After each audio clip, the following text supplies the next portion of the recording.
अगर आप अमेरिका जाने का सपना देख रहे हैं तो ये वीडियो आपके लिए बेहद जरूरी होने वाला है। हमने आपको पुरानी वीडियो में बताया था कि कैसे आईसीई स्टूडेंट पर रेड कर रही है और किस तरह का माहौल यूएसए में हो गया है। अब स्टूडेंट से रिलेटेड ऐसी भी खबरें आ गई हैं, ऐसी भी जानकारी सामने आ गई है जिसके बारे में हर भारतीय को पता होना बहुत जरूरी है। नमस्कार, मैं हूं नेहा आपके साथ और आप देख रहे हैं एनबीटी टेक इट।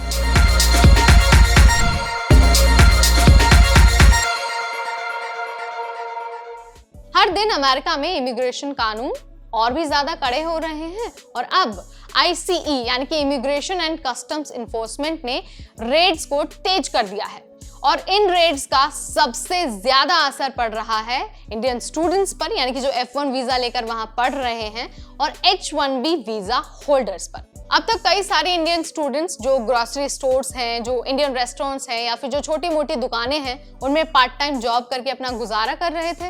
लेकिन आईसीई की लगातार रेड्स के डर से अब इन बिजनेस मालिकों ने गैर कानूनी तरीके से काम करने वाले स्टूडेंट्स को निकालना शुरू कर दिया है। अब तो कई सारे स्टोर्स ऐसे भी हैं जिनके बाहर साफ साफ ये लिखा जा रहा है कि सिर्फ लीगल वर्क स्टेटस वालों को ही नौकरी मिलेगी। अब सबसे बड़ा सवाल ये है कि जिन स्टूडेंट्स की कमाई इन पार्ट टाइम जॉब से होती थी, वो अपना खर्च अब कैसे निकालेंगे। अब मजबूरी में कई सारे भारतीय स्टूडेंट्स को अपने माता पिता से पैसे मंगवाने पड़ रहे हैं। लेकिन दिक्कत ये है कि ज्यादातर भारतीय स्टूडेंट्स पहले से ही एजुकेशन लोन लेकर अमेरिका गए थे। भारत से डॉलर में पैसे भेजना हर किसी के लिए आसान नहीं है। स्टूडेंट्स के लिए अमेरिका में सरवाइव करना अब पहले जितना आसान नहीं रह गया है। अब उन्हें अपने जेब खर्च के लिए पार्ट टाइम जॉब्स नहीं बल्कि अपने पेरेंट्स पर डिपेंड होना पड़ रहा है। तो ये बात तो हो गई F1 वीजा होल्डर्स की, यानी कि इंटरनेशनल स्टूडेंट्स की। अब जरा बात कर लेते हैं उन स्टूडेंट्स के बारे में जो ग्रेजुएशन के बाद H1B वीजा की उम्मीद में बैठे थे। पहले ही H1B वीजा लॉटरी सिस्टम बहुत ज्यादा अनसर्टेन था।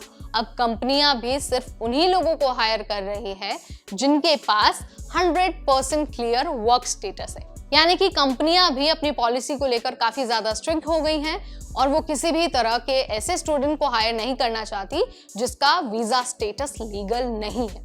मतलब अगर आपके पास OPT यानी कि ऑप्शनल प्रैक्टिकल ट्रेनिंग का सही स्टेटस नहीं है तो नौकरी मिलना पहले से भी ज्यादा मुश्किल हो गया है। लेकिन सवाल ये उठता है कि क्या इंडियन स्टूडेंट्स को यूएसए को छोड़कर अपनी पढ़ाई और नौकरी के लिए दूसरे देशों के ऑप्शन तलाशने चाहिए?